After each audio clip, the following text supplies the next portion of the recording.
Mateo 16, 13, y dice así la palabra de Dios.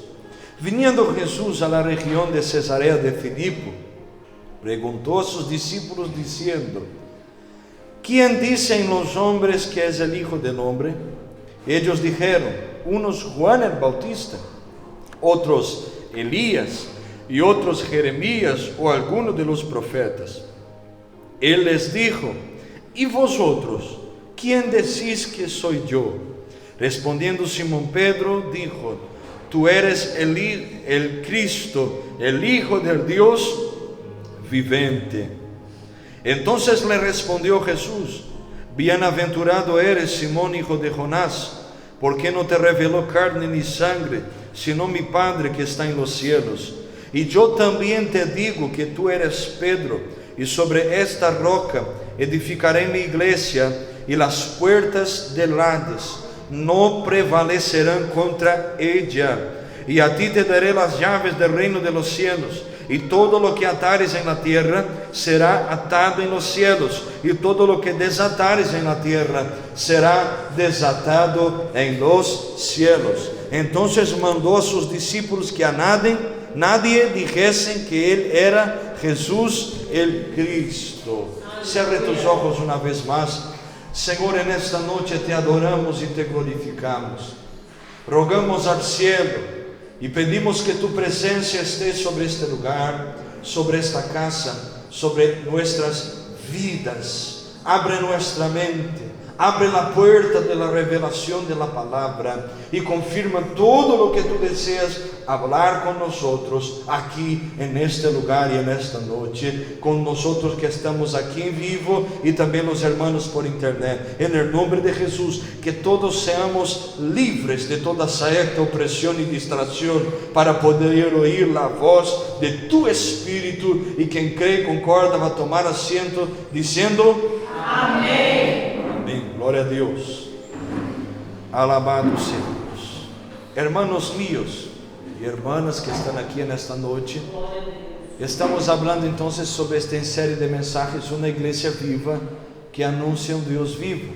Já vamos aí para 4 meses hablando deste em série de mensagens, e Deus já falou muitas coisas com nós. Já hablamos aqui sobre a unidade da igreja, já hablamos sobre os inimigos da unidade da igreja, já foi falado aqui sobre uma igreja adoradora, uma igreja que adora.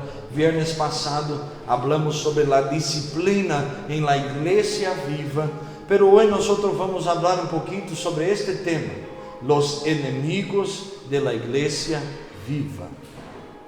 Glória a Deus. Já hablamos sobre os inimigos de la unidade.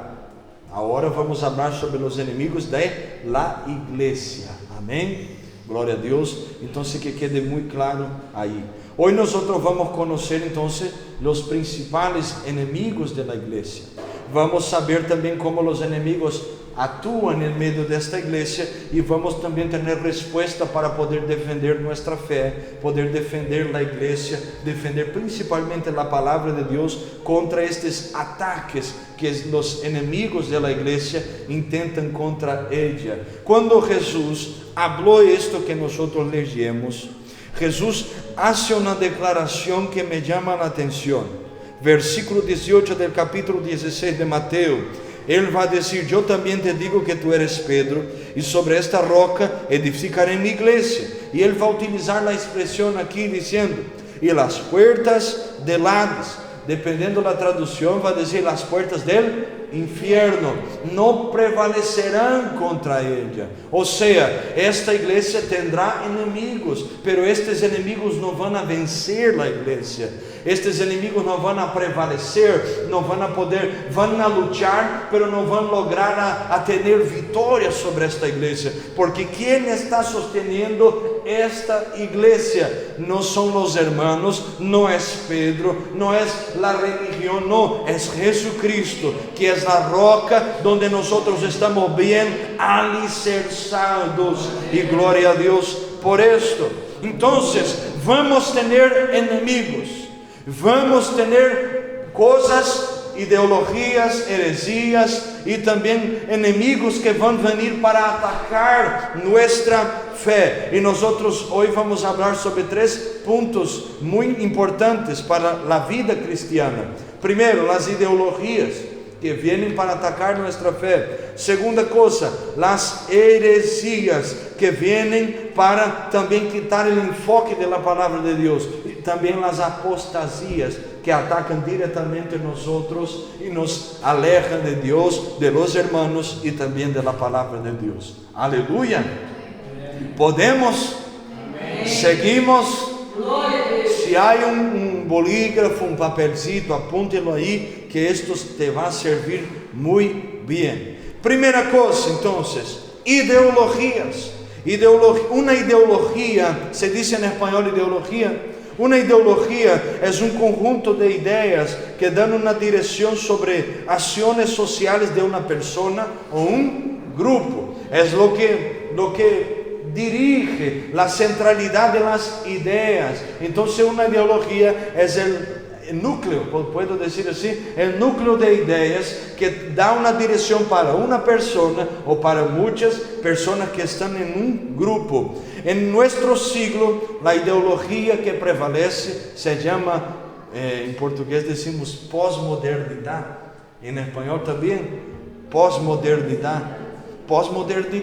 Entonces estamos viviendo en ideologías de posmodernidad. Ya no estamos más en la modernidad, no estamos más en la ascensión de las cosas modernas, ya pasamos de eso, ya estamos en otro tipo de ideología. Y este sistema posmodernismo, él nació después del año 1950, cuando las artes y las sociedades empezaron a avanzarse aún más con la revolución industrial, con muchas cosas. Entonces, a medida que las cosas fueron creciendo, las industrias, los organismos, todo fue creciendo, también las ideologías. Y hoy nosotros tenemos este desafío de resistir bíblicamente a estas ideologías postmodernas que vienen para robar Jesús de nosotros y principalmente la palabra de Dios de nuestro corazón.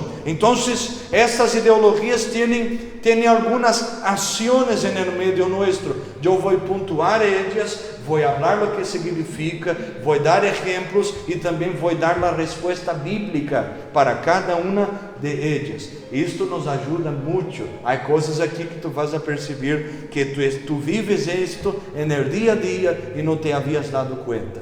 ¿Vamos a seguir? Gloria a Dios. Es un poquito más complejo, ¿entiendes? Pero es bueno y es saludable para nosotros. Primera ideología, secularización o modernidad. Yo estaba buscando ahí la palabra con la hermana Susana en internet, porque la palabra secularización en español no es muy utilizada. Se habla más modernidad. O lo que significa secularización o modernidad: salir del ambiente de la religión, de la religiosidad en el buen sentido, y ahora apartarse de eso. Salir para lo que es secular, lo que es moderno, lo que está en el mundo. Salir de una filosofía religiosa y virar la espalda, abandonar esta filosofía, estas ideas, estas creencias, no sé si se habla así, creencias, estas creencias es el mismo que decir que Dios no domina, sino que el mundo domina, el siglo está dominando. Entonces nosotros tenemos la primera ideología, secularización. Cuando nosotros hacemos una pesquisa sobre la religiosidad humana, preguntando la religión de cada uno, vamos a percibir, ponga atención, que cada día más hay más personas que no tienen religión de lo que personas que tienen una religión. Entonces estamos viendo la secularización muy clara en el tiempo que estamos viviendo. Un ejemplo claro: personas que fueron creadas en hogares católicos, que hay muchos aquí en España, en Brasil también, o hogares cristianos. E agora elas crescem e elas não querem mais ser católicas, não querem mais ser participantes desta religião. Elas não têm nenhuma religião. Qual é a resposta bíblica para isto? Que a melhor secularização ou modernidade é a fé verdadeira em Cristo Jesus.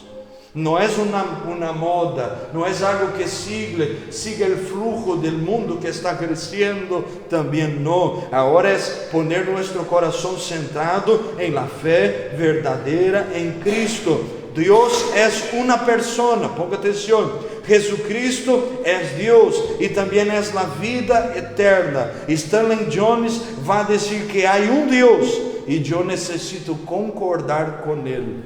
Eu não posso poner Deus ao lado por lo que eu estou vivendo, por la secularização de allá afuera. Eu não posso poner Deus ao lado por la modernidade que estou tendo agora. Não, Deus continua sendo Deus e eu tenho que concordar com Ele para continuar caminhando para ir ao cielo. Primeira ideologia, vamos dizer juntos: secularização.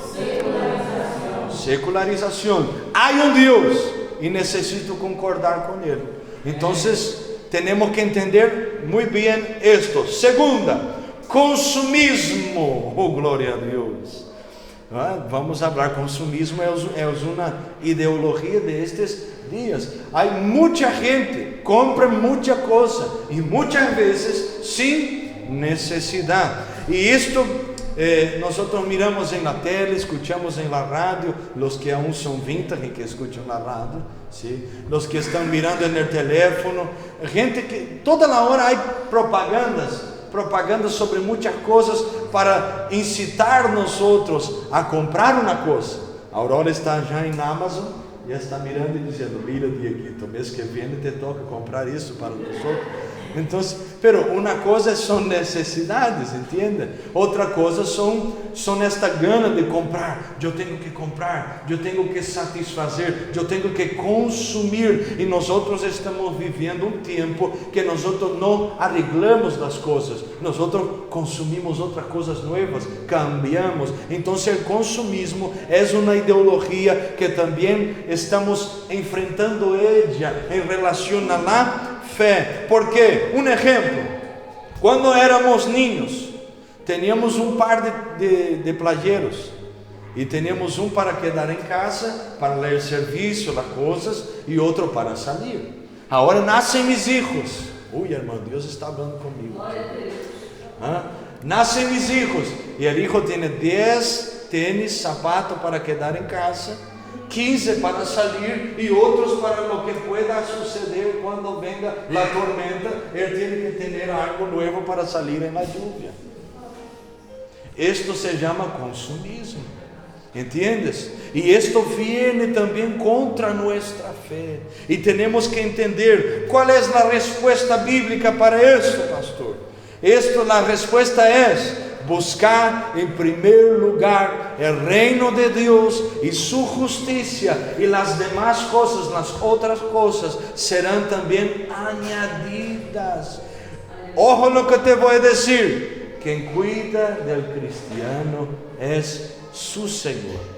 Aleluia, irmão. Eu pensei que tu ia dizer glória a Deus. Tu tienes que confiar em Ele. A melhor resposta para o consumismo que está cerca de nós, delante de nós, de nossos olhos, é entendermos que dependemos de Deus. Há irmão que eu escutei falar um dia e ele me disse assim: eu vou esperar até o último momento a ver se Deus me usa tu vida ou a vida de um irmão para bendecir-me. Aí eu quedei mirando assim, não é de aqui, quede tranquilo. Eu quedei mirando e me recordei a hora que quedei pensando: ele não tem consumismo em seu coração. Ele quedou esperando até do último momento. Entende? Então sabemos que dependemos de Deus e temos que contentar-nos com o que temos. ¿Puedo falar? Quantas deudas seriam evitadas se se nós estivéssemos ouído uma palavrita como essa uns dias atrás? Quantos problemas, quantas crises financeiras teríamos evitado? Isto é uma ideologia que todos os dias é predicada a nós e não sabemos. Então, temos que depender de Deus. E Pablo dijo a los Filipenses capítulo 4: eu aprendi a contentar-me com o que tenho. Sé vivir em abundância e eu também sé vivir em la escassez. Puedo todas as coisas em Cristo que me fortalece. Entende isso? Então, secularização, segunda ideologia que vem como inimigo da igreja viva, como inimigo de nossa fé, consumismo. Terceiro, diga comigo, pluralismo religioso. Pluralismo religioso. Stanley Jones vai resumir isto em uma frase: religião é todo el hombre buscando a Deus, e por esto há muitas religiones, pero el evangelho é distinto. ¿Por quê? Porque Deus está em busca del hombre, e aí por isso há um solo evangelho. Aleluia. Então, pluralismo religioso são muitas religiões, ou a mescla de las religiões. Exemplo prático disso. Eu não sei por aqui, mas em Brasília, hermano, há muito. Eu vou falar de lo que conozco. Eu sou católico, pero me gusta ir na bruja, me gusta que vou ao espiritismo. Uma vez ou outra eu vou a los cristianos evangelistas também para receber uma oração. Então é uma mescla. Tu és de uma religião, pero tu és adepto de muitas filosofias, ideologias, religiões. Então estamos vivendo neste tempo que existe muito pluralismo religioso. Tu puedes dizer: eu sou cristiano, pero me simpatizo com o Islã. Eu sou cristiano, pero me simpatizo com os católicos. Eu sou cristiano, pero sou adepto também de filosofias budistas, hinduistas. Isto é uma filosofia, ponga atenção, que não existe. Há solo Deus e solo Senhor. Jesucristo é su nome. Temos que entender que o melhor pluralismo religioso é a certeza de que Jesucristo é suficiente para nós. Juan capítulo 14, versículo 6, tão conhecido que hace esta ideologia cair por terra. Jesus dijo: eu sou o caminho, eu sou a verdade e eu sou a vida, e nadie viene al Padre sino por meio de mim. Então, o mundo está dizendo, as ideologias estão dizendo que há muitas religiões que tu puedes acercar-te um pouquinho aqui, acercar-te um pouquinho allá, beber de uma fuente aqui, alimentar-te aqui, alimentar-te allá, pero a palavra de Deus vai dizer que solamente Jesus pode trazer salvação e pode levar-nos ao cielo. Aleluia! Há solo Deus. Então, secularização, consumismo, ponga atenção aqui, em nome de Jesus. Pluralismo religioso, déjame ver se me olvidei de alguma. Pluralismo religioso. Terceira, quarta, privatização, de privado, de estar solo. Privatização. Compreende-se por privatização o processo por lo qual a pós-modernidade engendrou abismo entre a vida pública e a vida particular, a vida privada. Então já não é a mesma coisa. Eu sou uma coisa já e eu sou outra coisa acá. Uma coisa eu sou no trabalho e outra coisa eu sou em casa. Apartar do ambiente social do homem. A privatização permite que os indivíduos compensem em la vida privada lo que públicamente eles não podem fazer. E aí vas a entender algo aqui. é um homem que é casado, uma mulher que é casada, que tem sua vida natural, social, conjugal, pero em la privatización por la noche está en la pornografía, en el adulterio, hablando con otra gente en el teléfono, escondido, ¿entiendes? ¿Por qué? Porque él tiene su papel como esposo, pero tiene su vida particular. Entonces la privatización también es algo muy predicado hoy.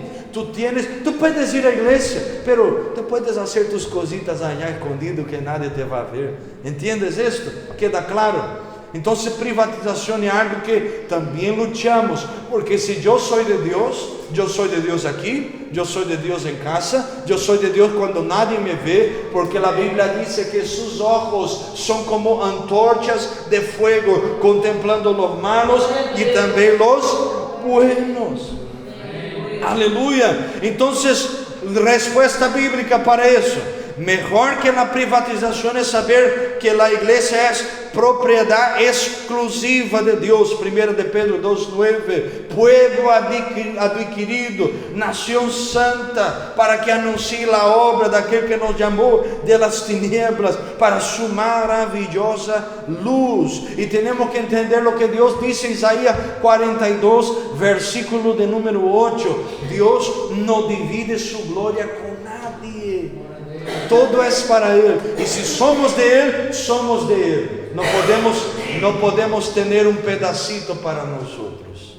Entonces la privatización enseña, pero Dios también nos enseña y nos ayuda a vencer estas cosas. Quinta cosa, relativismo moral. Estamos hablando de ideologías. Relativismo moral. ¿Quién es lo que determina lo que es moral y inmoral? Se habla inmoral y moral también.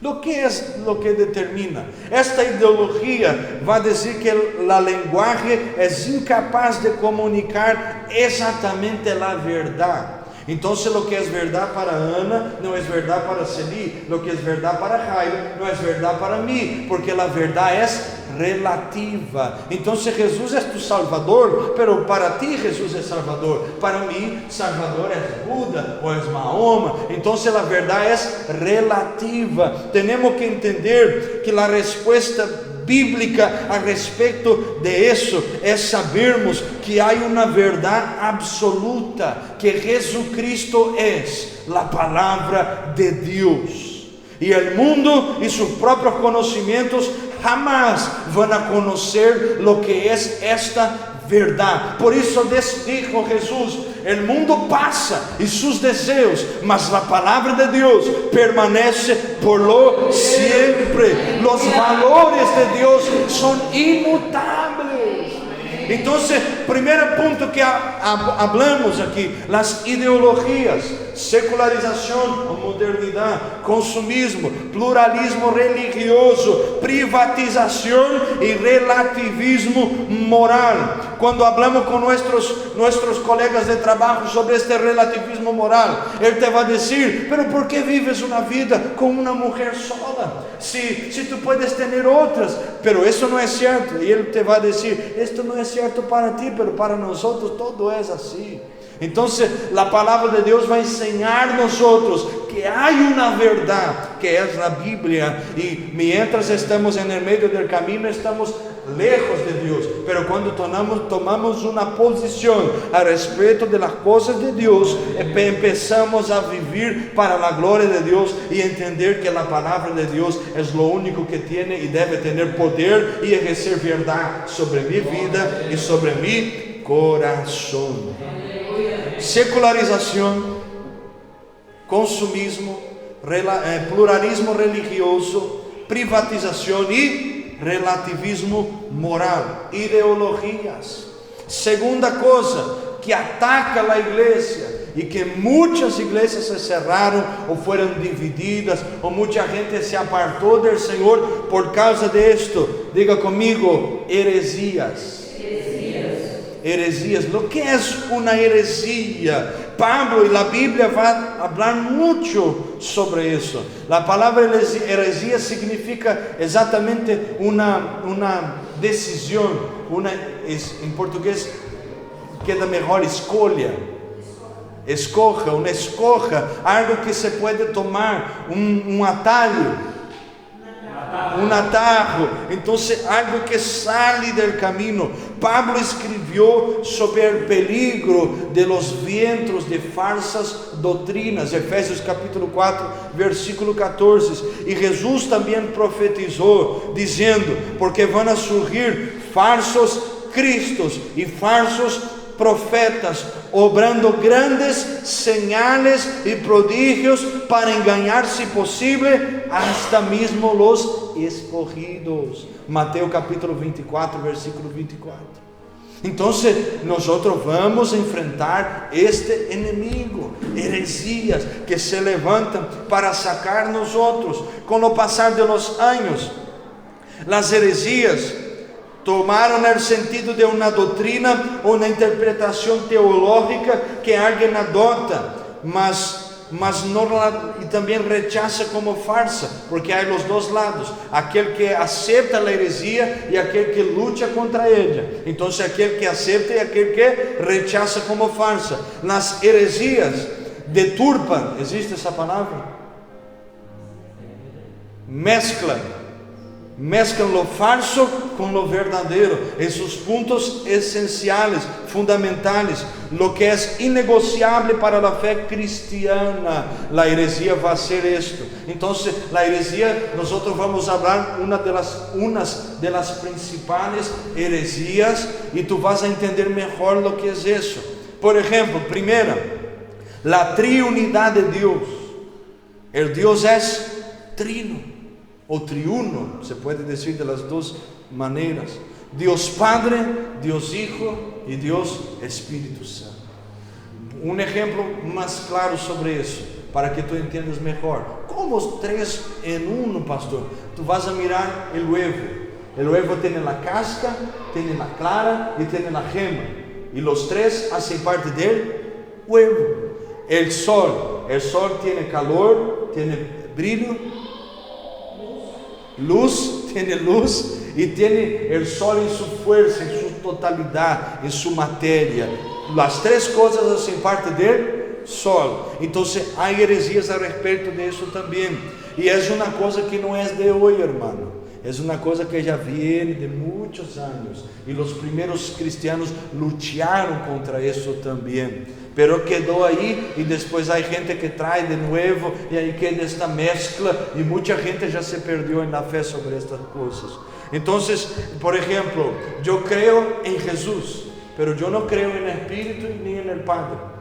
O yo creo en el Padre, no creo en Jesús y no creo en el Espíritu Santo. Y no hay como tú creer en uno y dejar los otros. La Biblia es muy clara. Jesús, cuando fue para ser bautizado, el Hijo estaba allí. El cielo se abrió, se oyó la voz del Padre que dijo: este es mi Hijo, mi alma se complace en él. Y después la Biblia va a decir que el Espíritu Santo descendió en forma de paloma. Las tres cosas, los tres en el mismo lugar. ¿Por qué que el bautismo debe ser en el nombre del Padre, del Hijo y del Espíritu Santo?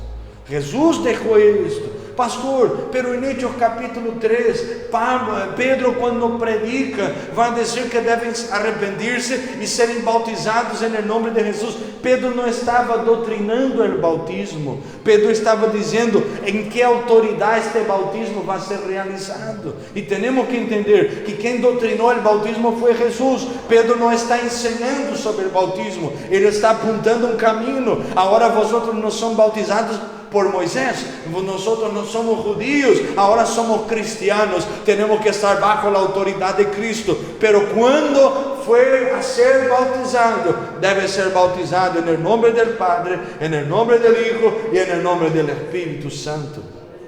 Entonces siempre hubo discusiones sobre esto aquí, ejemplos. Religiones, filosofías, ideologías y heresías que dicen que Jesús no es Dios. Jesús es un profeta, como dicen los musulmanes. Los judíos también dicen que Jesús es un profeta. Jesús no es Dios, el Espíritu Santo no existe. Entonces tú tienes que entender que esto es una lucha nuestra también. Entender que hay Dios Padre, Dios Hijo y Dios Espíritu Santo. Primera de Juan capítulo 5 versículo 7. La Biblia dice que hay tres que dan testimonio en el cielo: el Padre, la Palabra y el Espíritu Santo, y estos tres son uno. En la Trinidad no hay diferentes niveles de divinidad, todos son iguales, pero hay funciones distintas y tenemos que entender eso claramente. Hasta aquí, gloria a Dios, aleluya. Estamos en la clase del discipulado hoy, pero es bendición, aleluya. Eso nos ayuda mucho. Segunda herejía, una de las herejías más combatidas: la Biblia como autoridad final. Alguien dijo que la Biblia es la madre de todas las herejías, porque no la conoce. Entonces, muchas sectas, saectas, no es de flecha, saectas de sectas, muchas sectas, aleluya, muchas gracias, hablan de la Biblia, o también tienen su propio libro para interpretar la Biblia. Y ahí nosotros tenemos que poner atención aquí. Las herejías surgen cuando no se acepta la Biblia como autoridad final. Muchas religiones hablan algunos versículos de la Biblia, pero la palabra final viene de sus líderes y no de la palabra de Dios. Entonces, ponga atención ahí cuando tú estás ahí en la Biblia y la Biblia dice una cosa y alguien te va a enseñar otra cosita. Por ejemplo, los mormones tienen la Biblia, ellos hablan de la Biblia, pero la palabra final está en el libro de Joseph Smith, ¿entiende? Hasta el bautismo que es hecho en el nombre de Joseph Smith. Tú tienes que poner atención en estas cosas, ¿entiendes? Entonces, entender que la Biblia es la palabra de Dios. Ojo aquí, la Biblia no contiene la palabra de Dios. La Biblia no tiene partes de la palabra de Dios. La Biblia es la palabra de Dios. Ella habla, está hablando. Entonces no puede venir pastor, semidios, reverendo, obispo, puede venir el papa, puede venir el rey de reyes. No. La Biblia es la palabra de Dios. Y la Biblia dice que si venir un ángel del cielo, con luz, con toda su gloria, y predicar otro evangelio, nosotros debemos ser anátemas a esto, hablar que es anátema y no recibir esta palabra. Entonces es una cosa que tiene atrapado mucha gente también, ¿entiendes? A veces la iglesia tiene una carita de cristiano, tiene una manera de cristiano, pero hay una cosita ahí en el medio, hermano, sabe que entristecen al Espíritu Santo, quitan la presencia de Dios del medio del pueblo, y tenemos que entender que esto es algo fundamental. Otra cosita, tercera, la divinidad eterna de Jesucristo. Históricamente la iglesia pasó 400 años enfrentando las llamadas controversias cristológicas, ¿puedo decir así? Luchas contra esta cuestión. La verdad, necesitamos responder una pregunta: ¿quién es Jesucristo?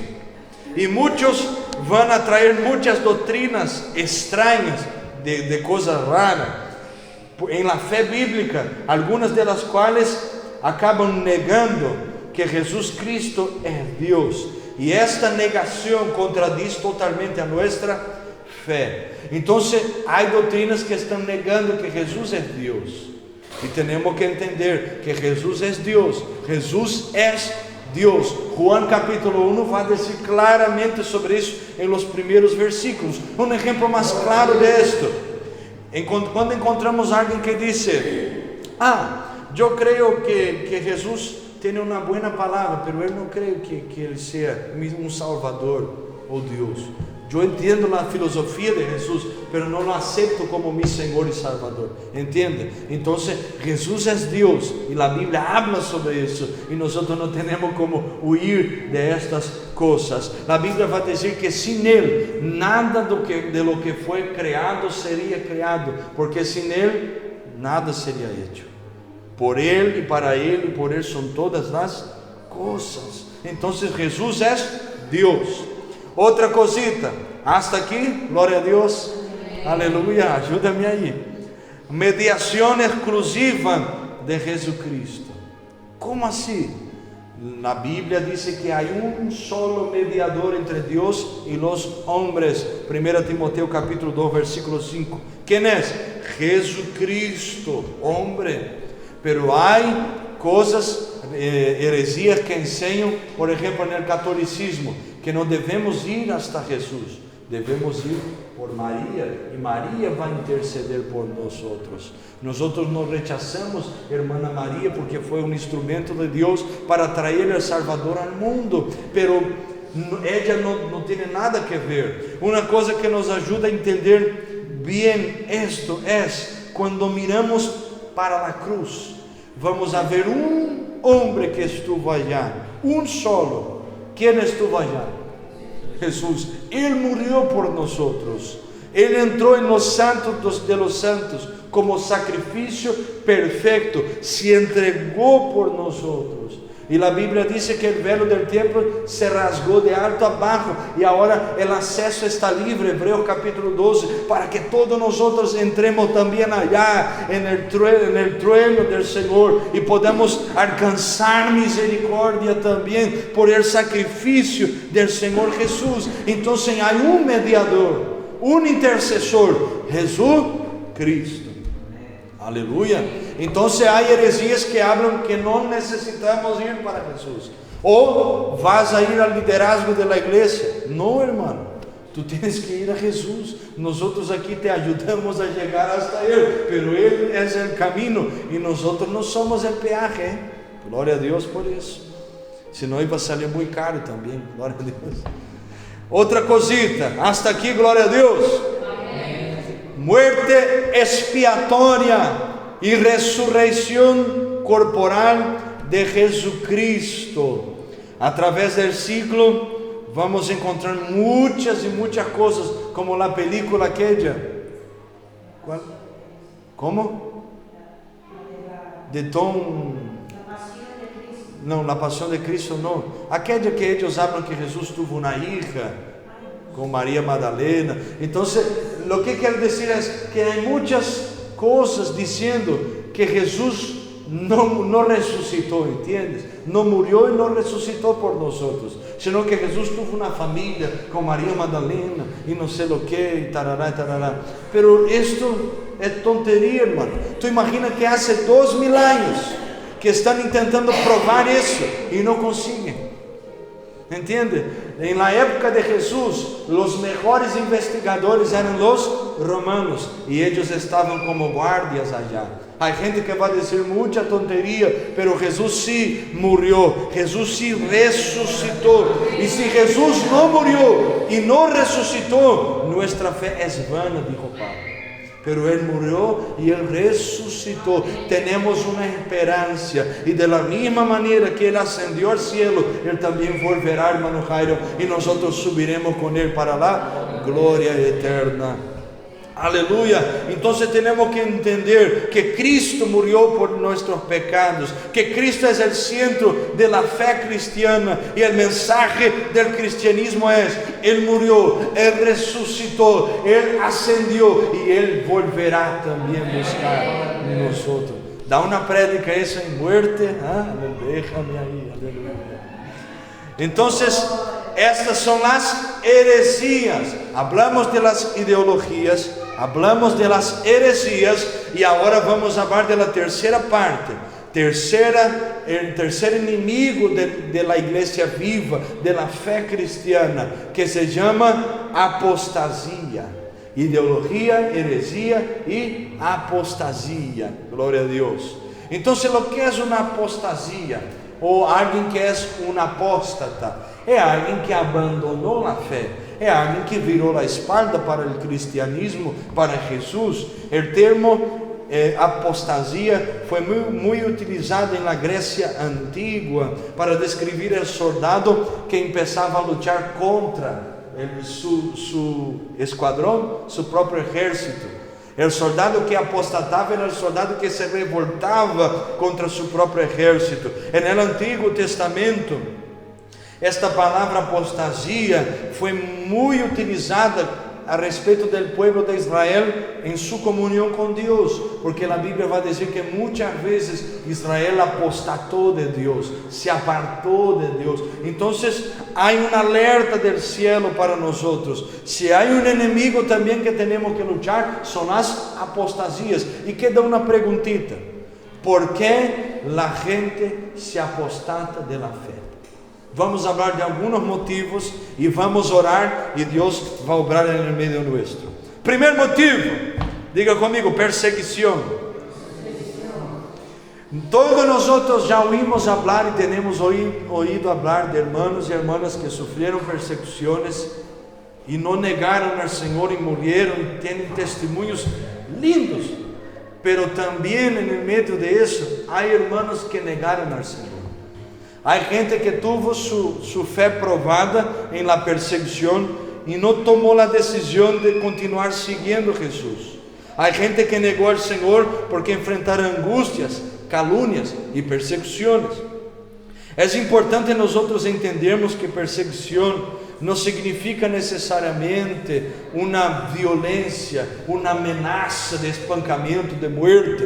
Puede ser también un chisme, puede ser una calumnia, una difamación, algo que es contra la persona respecto de su fe. Hay mucha gente que dejó el Señor por causa de las persecuciones. Persecuciones en la casa, en la familia, porque empezó a buscar a Dios, porque empezó a buscar al Señor. Hay gente que no está resistiendo ser cristiano porque empezó a ser perseguido. Yo te voy a contar una cosita. Si hay una certeza que vamos a tener cuando entregamos nuestra vida al Señor, es que vamos a ser perseguidos por nuestra fe. Van a llamar a nosotros de cuadrados, de rectangulares, de hexagonales, van a llamar a nosotros de muchas cosas. Pero es mejor ser cuadrado, rectangular y hexagonal y ir al cielo de lo que ser redondito y acabar descendiendo para ir al infierno. Mejor es no negociar la fe, no negar la fe, no dejar al Señor por más que venga la persecución en nuestras vidas. Mateo capítulo 24, la Biblia va a decir que en los últimos días, en los postreros días, ay hermano, y ahí va a tener una lista. Que la Biblia dice que los últimos días van a ser como los días de Noé, que ellos se casaban, se daban en casamiento, y Noé se levantó para predicar la palabra de Dios, y ellos se burlaron de Noé, hasta que vino la lluvia, y la arca subió en las aguas, y no hubo más salvación. Tenemos que entender que vamos a ser perseguidos. Y yo te pregunto aquí, esta parte de la apostasía es mejor para aplicarnos, ¿entiendes?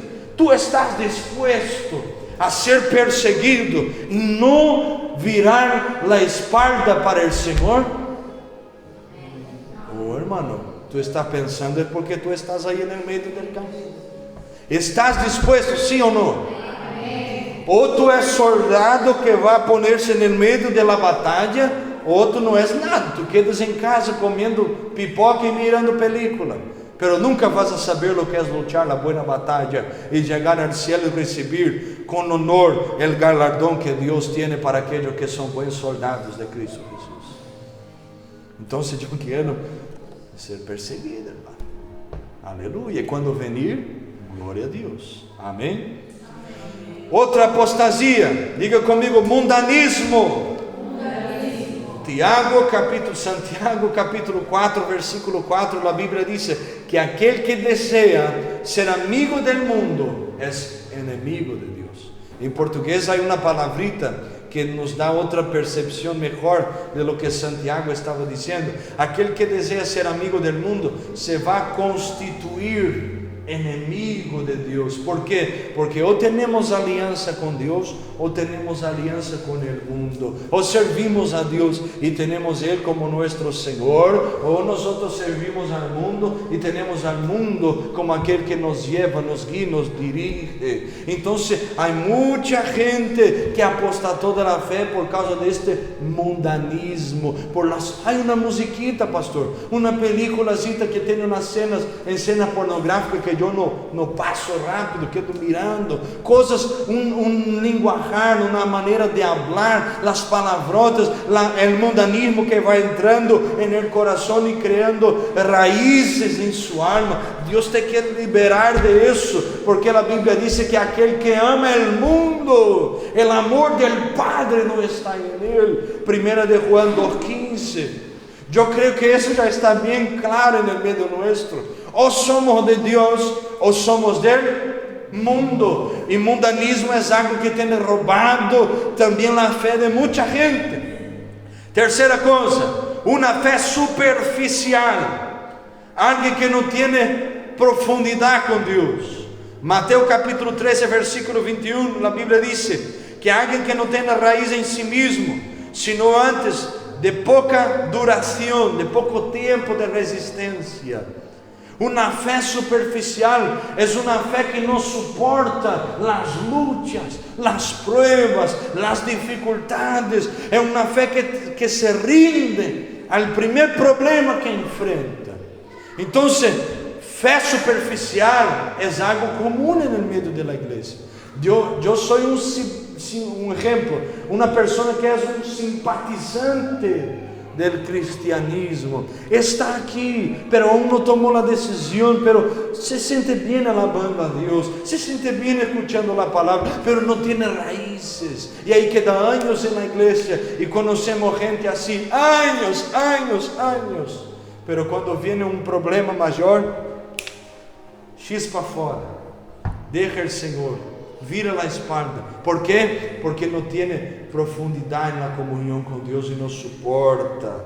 Tenemos que entender lo que Hebreos capítulo 5 versículo 11 al 14, la Biblia está diciendo allí, dizendo que os hermanos já não deveriam mais alimentar-se da leite espiritual, sino que deveriam comer um alimento mais sólido, algo que sostenia eles. E o escritor vai dizer, continuando hasta o capítulo 6, é uma leitura um pouco complexa, pero é profunda também. Ele vai dizer: vosotros já eram para ser maestros em la fé, pero aún são niños em la fé.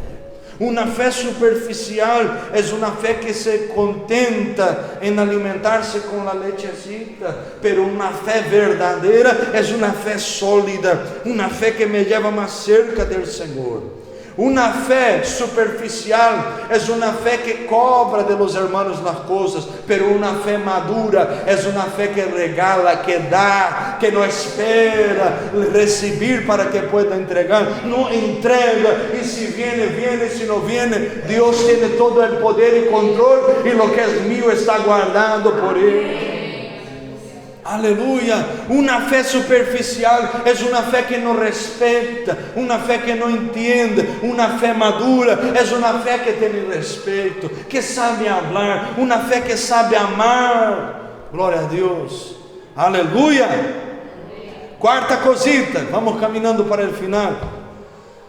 El rechazo de la buena conciencia. Todos nosotros tenemos conciencia, buena y mala.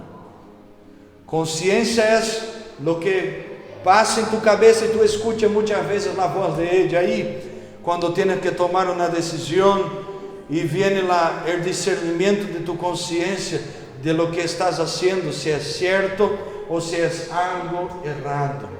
La conciencia está ahí. Y cuando nosotros rechazamos la buena conciencia, la voz de la buena conciencia de nuestra cabecita linda que Jesús nos dio, nosotros corremos también un riesgo de apostatarnos de la fe. Siempre vamos a escuchar la vocita de ella hablando aquí, no es cierto, ¿eh? Mira lo que tu madre te enseñó, mira lo que la palabra de Dios dice. Hay una voz, y alguien dijo que la conciencia es la voz de Dios en nuestra alma.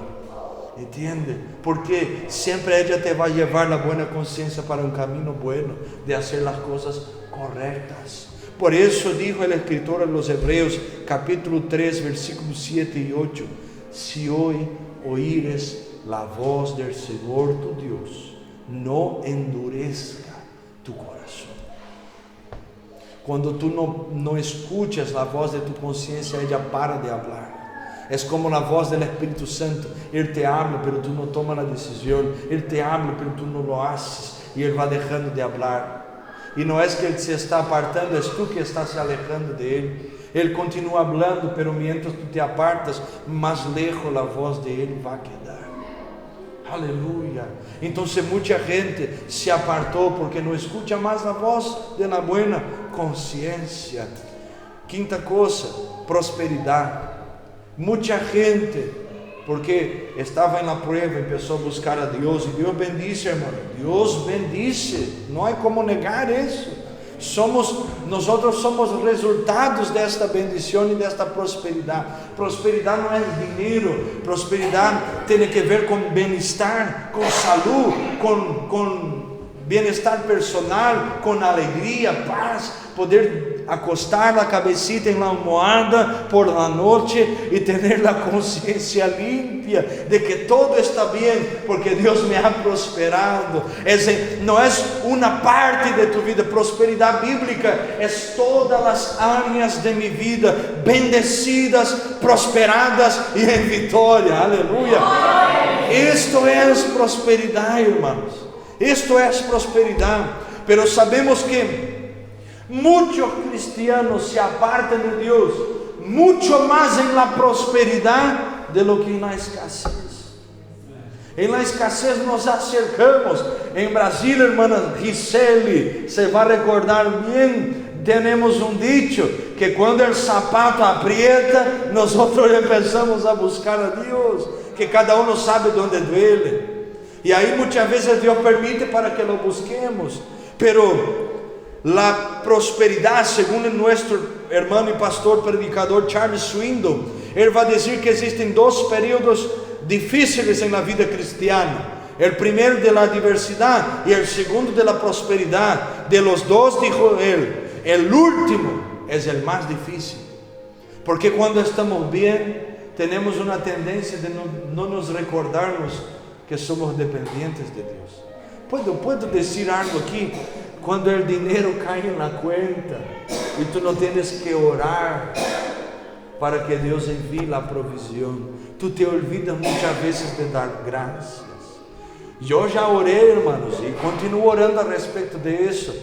E eu digo: Senhor, se tu me queres bendecir, pero tu não sabes se isto que vai venir de tus manos, e Deus tem falado muito com nós sobre isto, que vai levantar esta igreja, uma igreja com bienes, com possibilidade para alcançar outras nações também. Deus vai bendecir seu povo. Pero eu hago esta oração, digo: Senhor, se esta riqueza me vai roubar de ti, não me dejes tenerla. Senhor, não me des nada que me vai roubar de ti. Não me des nada que me vai quitar a comunhão, a hambre e a sede que tenho de ti. Temos que entender que a prosperidade é a maior prueba. Quando tu tienes todo, está todo bem, saúde, família está bem, todo estável.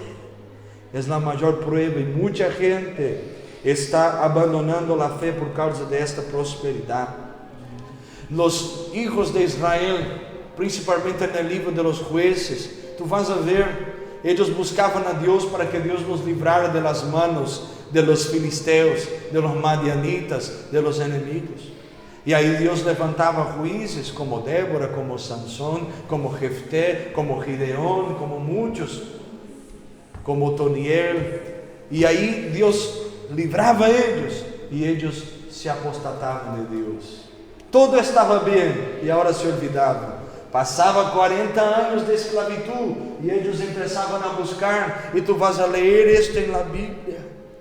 A prosperidade tem sido uma trampa onde muita gente tem caído. Que Deus nos dê graça. Sexta coisa, vergonha de ser cristiano. Há gente que tem vergonha de ser cristiano. Há uns cristianos 007 por aí. Cristianos lá escondida, hein? Oculto. Há uma película, não é? Cristiano, como é? Cristiano de la secreta. ¿Por quê? Porque não quer que nadie sepa que é cristiano. Jesus dijo algo muy categórico, Marcos 8:38. Cualquier uno de esta generación adúltera y pecadora que se avergüence de mí y de mis palabras, también el Hijo del Hombre se avergonzará de él, y cuando venir en su gloria, en la gloria de su Padre, con los santos ángeles. Mucha gente cayó porque se avergüenza del Evangelio. Y terminamos aquí para que vengamos a orar. Problemas interpersonales. Se habla así, problemas de relacionamiento. Aleluya. Mucha gente se apartó de Dios porque dijo que tiene comunión con Dios. No, pastor, yo tengo comunión con Dios, pero no tienes comunión con los hermanos. Y la Biblia es muy clara, ponga atención. No hay como tenemos comunión con Dios. Ponga atención, está todo bien aquí, gloria a Dios. No hay como tener comunión con Dios y no tener comunión con los hermanos. Mucha gente se apartó de Dios por eso, porque cree que puede tener comunión con Dios y no tener comunión con los hermanos. La ausencia de perdón y reconciliación entre los hermanos quiebra la comunión con el Padre Celestial, y esto tiene llevado a muchos a desviarse de la verdad. Que Dios nos dé gracia para que vengamos vencer los enemigos de la iglesia, las ideologías, las heresías y las apostasías. Yo creo que Dios habló con nosotros hoy, y que la gracia del cielo sea sobre ti y sobre tu vida. Yo termino con eso. Sabemos que vamos a tener estos enemigos, pero nunca podemos olvidarnos de la promesa que Jesús nos dejó en Juan capítulo 14, Mateo capítulo 28. Él dijo que en el mundo tendríamos aflicciones. Él dijo que la puerta del infierno no prevalecería, pero Él también dijo que estaría con nosotros todos los días hasta su venida. Aleluya. Vamos a orar ahora. Vamos a orar. Gloria a Dios. Vamos a orar ahora. Póngate de pie en el nombre de Jesús. Vamos a orar. Y yo quiero, antes de orarmos, que tú cierres tus ojos. Y quiero hacerte algunas preguntas. Todos con los ojos cerrados, por favor, meditando en la palabra. Lo que hablamos hoy es muy en serio. Cierre tus ojos, por favor, en el nombre de Jesús. Y yo quiero preguntarte, ¿cómo tú tienes reaccionado delante de estas ideologías que hay hoy? ¿Cuáles son las ideas que tienen influenciado tu vida? Secularización, consumismo, pluralismo religioso, privatización, relativismo moral. ¿Tú estás listo para defender tu fe delante de las heresías? ¿Tú oras y ayudas a los hermanos más flacos a vencer en las trampas de la apostasía? ¿O tú tienes el hermano o la hermana hundida aún más? En esta noche el Espíritu Santo pregunta a nosotros: ¿qué estás haciendo? ¿Estás luchando para que puedas vencer, o tú estás rindiendo a esto? En el nombre del Señor Jesús oramos en esta hora. Y Padre Celestial, rogamos que del cielo venga la capacitación necesaria para cada uno de nosotros adentro de nuestras culturas personales. Señor, danos gracia para vencermos las ideologías, danos gracia para vencermos las heresías, danos gracia para vencermos las apostasías. Sabemos que el enemigo se va a levantar, que las cosas del enemigo se van a levantar contra nosotros. Las puertas del infierno van a levantar-se, pero rogamos a ti, ayúdanos a vencer, ayúdanos a sermos fuertes para vencermos todo lo que está viniendo en este tiempo contra nosotros, contra tu iglesia, contra la vida de tu hijo y tu hija. Ahora oremos, oh Dios, Rabacataraya, en el nombre de Jesús, oremos y pedimos, venga gracia del cielo, venga discernimiento del cielo, venga poder del cielo, para que puedas vencer y alcanzar la promesa que de Dios viene, la vida eterna, la salvación y el cielo, en el nombre poderoso de Jesús. Y quien cree va a decir amén. Amén, gloria a Dios. Entonces hablamos sobre los enemigos de la iglesia viva. Que Dios te bendiga. Yo creo que valió la pena estar en la casa de Dios. Que Dios te bendiga mucho. No te olvides de domingo venir para participar del culto. Aleluya. Cansado, vamos juntos a adorar a Dios. Y mientras Dios está siendo adorado, Él va renovando nuestras fuerzas. Recuérdate de lo que dice la Biblia, que Abraham fue fortalecido mientras daba gloria a Dios. Aleluya, gloria a Dios. Aleluya. Vamos a orar una vez más. ¿Alguien tiene alguna duda? No. En el final puedes hablar conmigo si hay algo que no quedó claro. Es importante que tú saques tus dudas. Este es un culto de enseñanza y nosotros estamos aquí todos, sin excepción. Yo, tú, nosotros, para aprendernos un poquito más de las cosas de Dios.